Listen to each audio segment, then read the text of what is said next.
Dengan brutal, pria yang mempunyai background mantan pasukan khusus ini menghabisi mereka yang mencoba menghalanginya. Semua ini tidak akan terjadi tanpa sebab. Nah, bagaimanakah semua bermula? Tanpa spoiler di awal, yuk kita masuk ke ceritanya.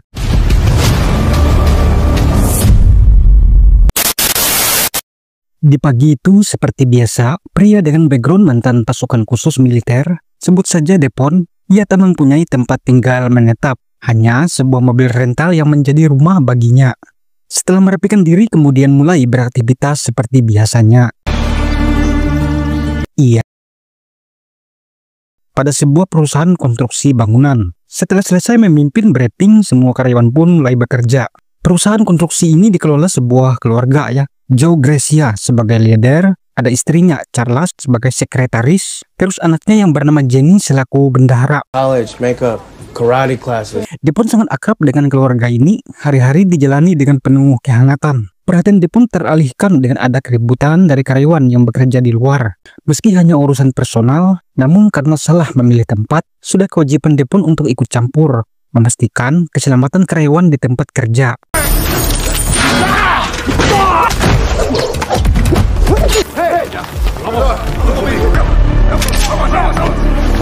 Ya, sekelompok gangster yang mengganggu seorang pekerja berhasil diusir oleh Depon.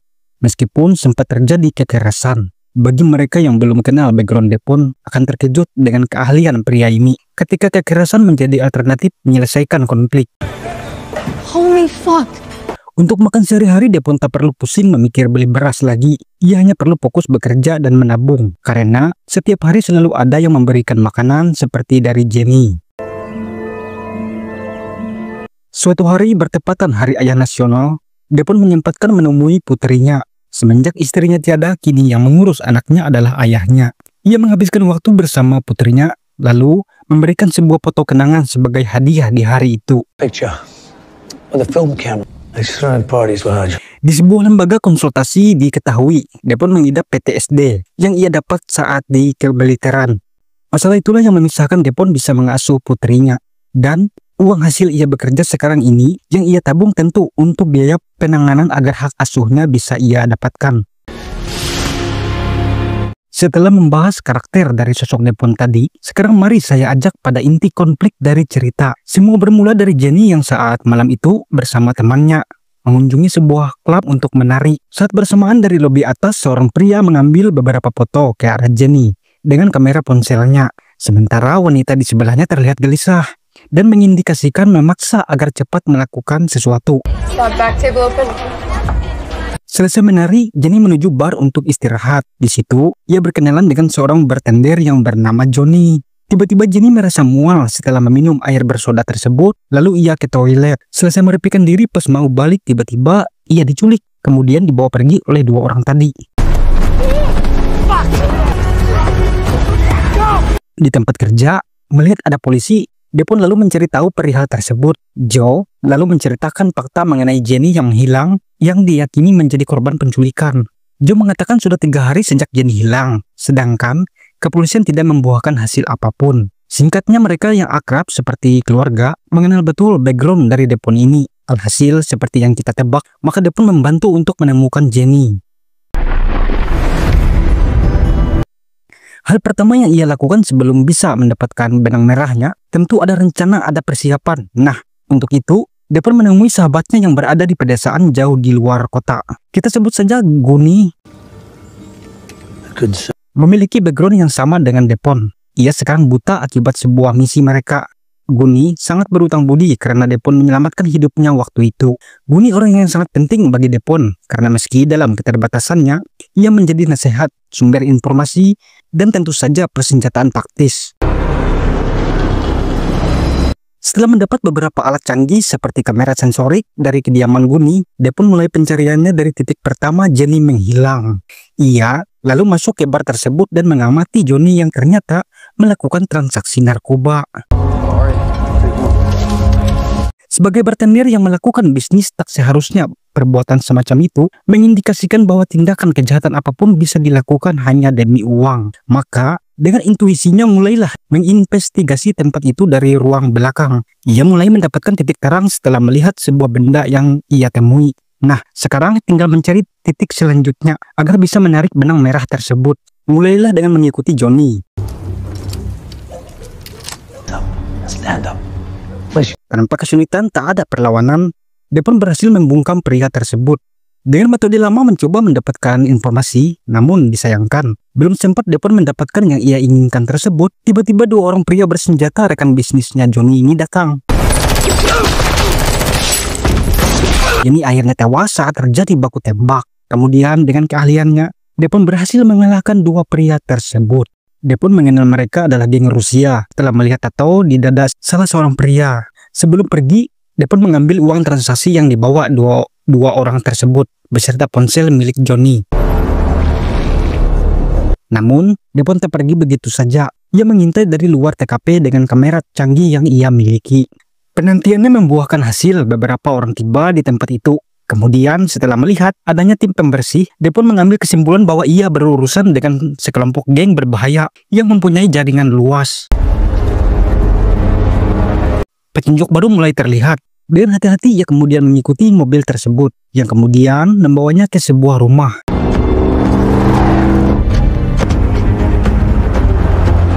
Dengan perlengkapan yang sudah dipersiapkan, mulailah Depon melakukan pengintaian. Dalam kamera terlihat, bos geng menampar seorang wanita yang tak lain adalah istrinya. Pria itu marah karena uang miliknya telah hilang. Uang tersebut yang diambil oleh Depon sebelumnya. Setelah merasa aman, hanya si bos yang berada sendirian. Tanpa kesulitan, Depon berhasil membungkam pria itu. Interogasinya membuahkan hasil. Dari pria itu didapat sebuah nama Dimi. Here's your money. Sebelum membunuhnya, Depon mengembalikan uang pria tersebut terlebih dahulu. Depon merekam percakapan tadi. Dari rekaman diketahui Dimi adalah anak dari pria tadi, namun dikucilkan karena menjalankan bisnis kriminal berbeda. Sebagai anggota geng dengan jaringan luas, tentunya di atas pemimpin akan ada pemimpin lagi. Salah satunya pria ini yang mendatangi TKP. Rupanya Depon saat beraksi, ia melewatkan kamera pengawas dalam rencananya, sehingga dengan mudah mereka mengetahui orang yang membunuh bos geng tersebut. But his son. Melihat tak ada barang yang hilang, terlebih itu uang, motif Depon ia simpulkan sebagai urusan internal. Ia yakin ada kaitan dengan anaknya Dimi yang menodai bisnis ayahnya sehingga harus tewas. Dengan segera ia meminta untuk mencari keberadaan baik itu Depon maupun Dimi. Sementara Jenny yang disekap dipaksa berdandan berganti pakaian untuk menemui seseorang. Jenny saat ini rupanya menjadi korban perdagangan orang. Have you ever seen someone die before? Selain Guni, dia pun juga memiliki sahabat yang bekerja di kepolisian bagian narkoba. Di situ, ia meminta informasi mengenai Dimi. Ia pun mendapatkan petunjuk pada sebuah tempat yang biasa melakukan transaksi narkoba dalam jumlah besar. Singkatnya, dia pun meluncur menuju tempat yang dimaksud yang tak lain adalah sebuah bar. Dia pun akhirnya berhasil bertemu pemimpin geng tersebut. Dalam mencari keberadaan Dimi yang dianggap berperan penting dalam menemukan Jenny, maka skenario Depon kali ini adalah berpura-pura menjadi pembeli yang ingin melakukan kerjasama. Tentu semua tak semulus rencana. Selalu ada rintangan seperti mengharuskan ia berkelahi.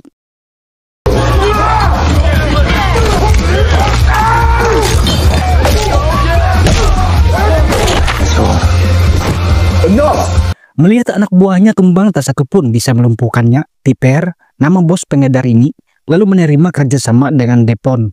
Sesuai skenarionya sudah hukum bisnis. Untuk mendapat hasil yang besar, maka diperlukan umpan yang besar.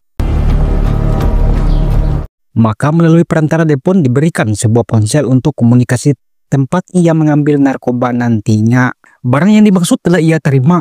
Barang yang sebenarnya adalah umpan. Dengan ribuan dolar ini yang harus dibuang begitu saja setelah ponsel untuk tujuan yang lebih besar kini ia dapatkan. Sementara di tempat berbeda, Jenny yang berada di dalam koper telah tiba di tempat seorang pembeli. Namun, semua tak berjalan mulus. Kedua orang ini tak jadi mendapatkan uang karena si pembeli terluka akibat diserang oleh Jenny. Dengan cepat mereka segera pergi membawa Jenny keluar. Momen yang ditunggu pun tiba. Akhirnya, melalui ponsel itu, Piper akan mempertemukan dengan Dimi pria yang ia cari karena Depon mampu membeli dalam jumlah besar sehingga Dimi yakin bahwa Depon ingin bekerja sama lebih jauh lagi. Kerjasama yang dimaksud adalah perdagangan manusia. Sekarang Depon sudah mengantongi benang merahnya, tinggal menyusun rencana untuk aksi selanjutnya dalam upaya menemukan Jenny. Untuk menjaga kerahasiaan keamanan bisnis bawah tanah ini, Gumi meminta identitas Depon untuk diperiksa. Selesai transaksi yang kedua, lagi-lagi barang tadi yang memang bukan tujuan utama harus dibuang begitu saja.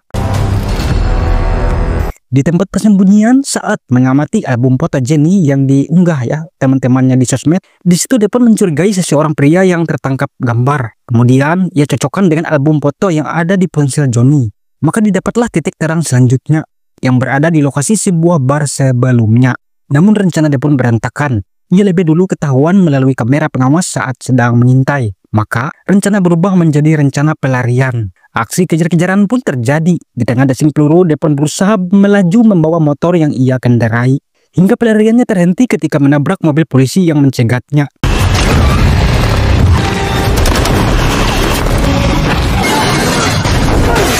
Polisi korup ini kemudian membiarkan kelompok geng tersebut membawanya. Saat sadar, ia berada dalam sebuah pan dan mendapati dua orang anak buah bos geng yang mencari tersebut. Mereka mengatakan bahwa orang yang Depon habisi adalah paman mereka. Kemudian, Depon mendapatkan momen. Dengan keahliannya meski tangan terikat, berusaha mengalahkan kedua orang tersebut. Mobil itu lalu terguling ke tepi sungai setelah sopirnya tanpa sengaja tertembak. Depon berhasil mengalahkan mereka dan keluar dari mobil tersebut.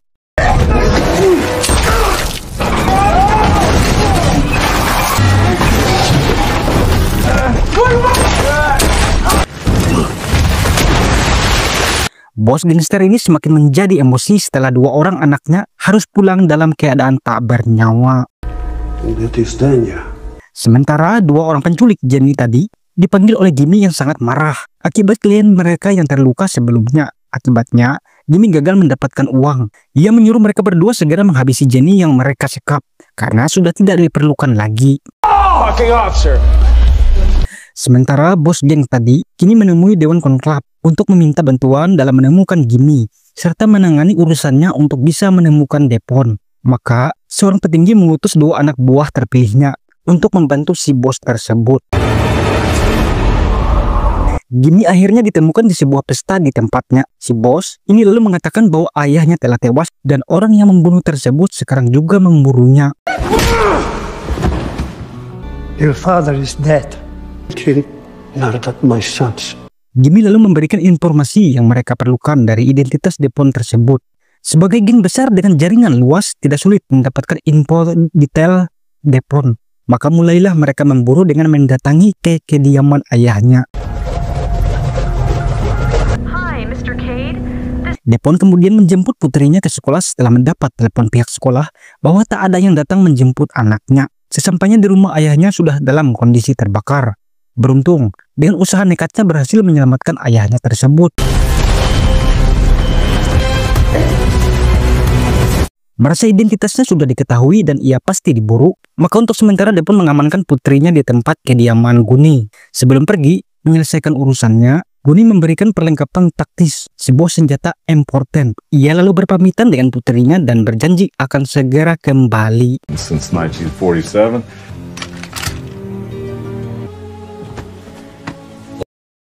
Sementara itu, dua orang tadi kini membawa Jenny ke sebuah tempat untuk mengeksekusinya. Namun, rencana kemudian berubah karena si Glenn tiba-tiba ingin menemui sekali lagi untuk berkencan di sebuah peternakan.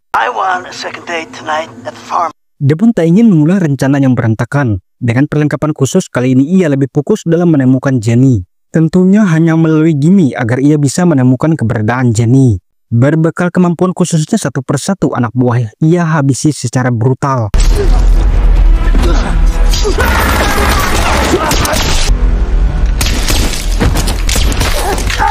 Akhirnya, ia mendapatkan Jenny. Dari percakapan terungkaplah sebuah kebenaran tentang bagaimana Jenny bisa menjadi korban perdagangan tersebut. Skema sederhana mereka mengambil foto wanita secara random.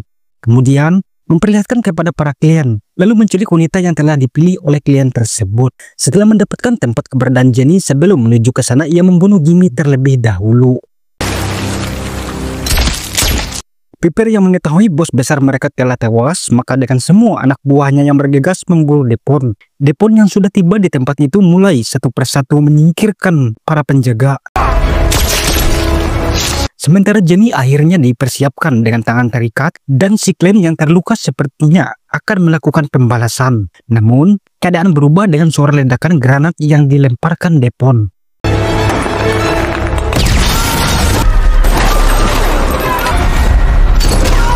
Aksi tembak-menembak pun tak terhindarkan.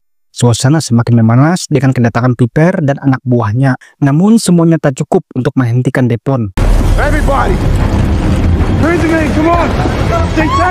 Dengan brutal ia akhirnya berhasil menghabisi Piper dan gerombolannya. Kemudian ia berhasil menemukan Jenny, menembak mati si Glenn, dan membunuh secara brutal si pria penculik, serta Jenny berhasil meluapkan amarahnya terhadap si wanita penculik tadi.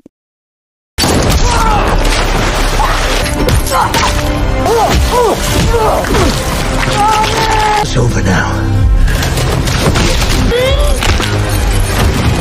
Saat bersamaan, anak buah konklab telah tiba di lokasi. Dan polisi korup yang tiba di tempat itu tak luput dari beringasnya kedua orang utusan ini.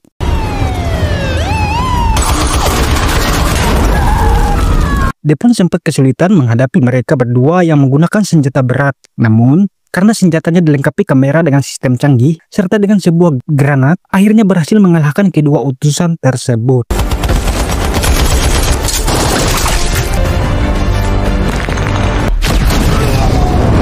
Devon mendapatkan Jenny kembali. Si bos gangster hanya mampu berteriak meluapkan amarahnya setelah tak berhasil membunuh Devon. Dan ia juga tak mendapat dukungan dari konklab karena tindakannya di luar bisnis hanya masalah yang bersifat internal. Kisah ditutup dengan Jenny yang kini pulang ke pangkuan orang tuanya. Devon telah berhasil menyelamatkan Jenny sesuai janjinya yang akan membantu saat diperlukan. Putrinya sangat senang bertemu kembali dengan ayah tercintanya. Semua tak lepas dari bantuan guni sahabatnya ini. Oke, sampai jumpa di ringkasan film selanjutnya.